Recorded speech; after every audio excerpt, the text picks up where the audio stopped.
Sgt Fannie 007 Nkosi, case number B100 of 2026. Yes, they sent him back to Nkosi Mampuru. The evidence choke point survives appeal. The risk remains. Now, let's look at the summary of the charge sheet.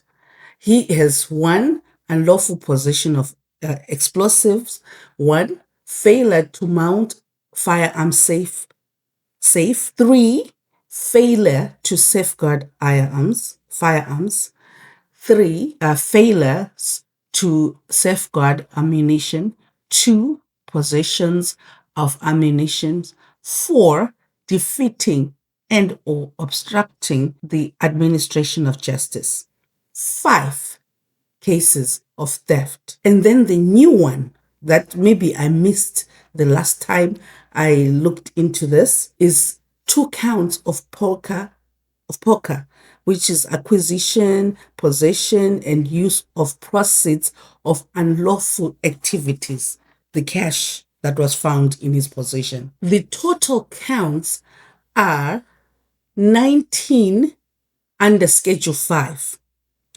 And under Schedule 6, he's got 2 charges, the poker charges. Poker gets you straight into Schedule 6 without any questions asked. So let's look at what was the reason he lost this bail appeal.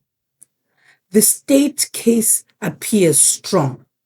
The court noted the evidence allegedly found during the search, original police dockets, functional stun grenade. I'm still saying that stun grenade is the reason they sent him back to Nkosi Mampuru. Firearms and ammunition, the additional cash that was found, the 52,700 cash, the SAPS issued equipment. The judge found that the state did not merely make allegations, it presented prima facie evidence supporting their case. Nkosi could not properly explain the dockets. The court specifically noted that original dockets were found in the Wendy house. Nkosi failed to provide a credible explanation of possessing these dockets. He provided only bare denial. It's just denials. The court found Nkosi's explanation lacking in credibility and not reasonable possible. And the judge agreed with the magistrate on this, that this is a serious concern. The risk of interfering with witnesses, the court accepted the state's argument that the dockets contained names of suspects, fingerprints had allegedly been lifted, CCTV evidence existed, recovered firearms were linked to investigation. The state alleged that investigations did not progress despite available evidence because Nkosi had access to those dockets and knew the individuals involved. The court found a real risk of interference with witnesses and investigations. The risk supports the state's position to oppose bail and continue sending him to detention.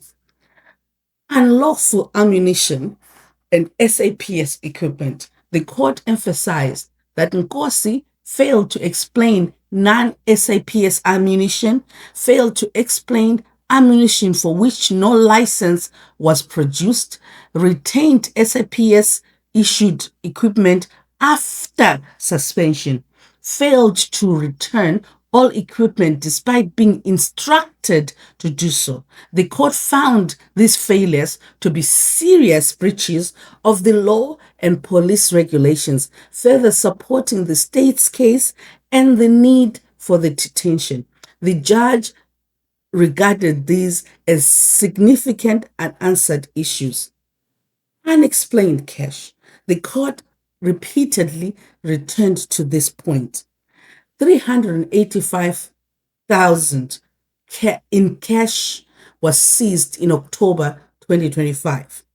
Then in April 2026, there is another search and seizure where they found an additional 52,700 rands. His salary is 16,500 per month. So where does he get this cash? The judge found that Nkosi had not provided a plausible explanation for these amounts. This lack of explanation significantly weighs against him getting bail. The risk of further offenses. The court accepted that the magistrate reasoning that after one such operation, which was done in October 2025, after money had already been seized, a similar issues continue because on the second search and seizure, they found the same things. The judge concluded this created a likelihood, not merely a suspicion, of further offending if released. Abuse of public trust. The court stressed Nkosi is an SAPS officer. Allegations involve police dockets, SAPS equipment, SAPS ammunition, administration of justice. The court found that these allegations, if proven, demonstrate a serious breach of public trust and the values upon which the SAPS stands. He is a police officer. The judge held that these allegations involved an abuse of position of trust and authority, public confidence in the justice system. The court accepted the matter attracted significant public attention. The accused is a police officer. The judge kept circling back at emphasizing that Nkosi is a police officer. The allegations concern serious misconduct. The judge agreed that releasing Nkosi could undermine public confidence in the criminal justice system. The bottom line is, after reading the High Court judgment, the refusal was not based on one thing.